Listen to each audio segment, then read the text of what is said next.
আষাঢ় পৌষ এই 2 মাস আমাদের আঞ্চলিক নিয়মে বৃহস্পতিবার করে নাকি পিঠে পুলি পায়েস খেতে হয়। আজ বৃহস্পতিবার আবার পূর্ণিমা, তার জন্য পায়েস বানাবো। পায়েসটা কিন্তু একটু অন্যরকম করে বানিয়ে নিচ্ছি।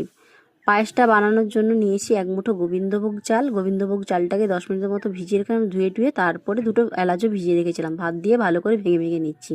এরপর 1/2 কাপ জল দিয়ে চালটাকে একটু সেদ্ধ মতো করে নেব। জলটা শুকিয়ে যখন যাবে, তারপরে 1 লিটার দুধ নিয়েছি। দুধটা গরম করে রেখেছিলাম আগে, তো অল্প অল্প করে দুধটা দিয়ে এর মধ্যে কি করব, সেদ্ধ করে নেবো। চালটাকে ভালো করে একেবারে সেদ্ধ করে নেবো। অল্প অল্প দুধ দিতে থাকবো। 1 লিটার দুধটা পুরো এইভাবেই অল্প অল্প দিয়ে শেষ করব আর কি, সেদ্ধ করে নেবো আর কি। এরপর অন্য একটা পাত্রের মধ্যে ছোট ছোট করে কেটে রাখা কাজু বাদাম দিয়ে বেশ অনেকটা দিয়ে দিলাম বাটার দেওয়ার পরে দিয়ে দিলাম কিশমিশ 1/2 মুঠোর মতো। আর 3 থেকে 4টা নিয়েছি খেজুর কুল, ছোট ছোট করে একেবারে ছোট ছোট করে কেটে নিয়ে ভালো করে ভেজে নিলাম। ভেজে নেওয়ার পরে এরপর কি করব, চালটা পুরো সেদ্ধ হয়ে গেছে, দুধটা একটু গাঢ় মতো হয়ে গেছে, তারপরে দিয়ে দিলাম ওই বাটারের মধ্যে কাজু কিশমিশ আর খেজুর কুলটা ওটার মধ্যে দিয়ে দিলাম। দেওয়ার পর দিয়ে দিলাম 100 গ্রামের মতো খেজুর গুড়। খেজুর গুড়টা এটা ছিল আমার আগের বছরের, ফ্রিজেই রাখা ছিল,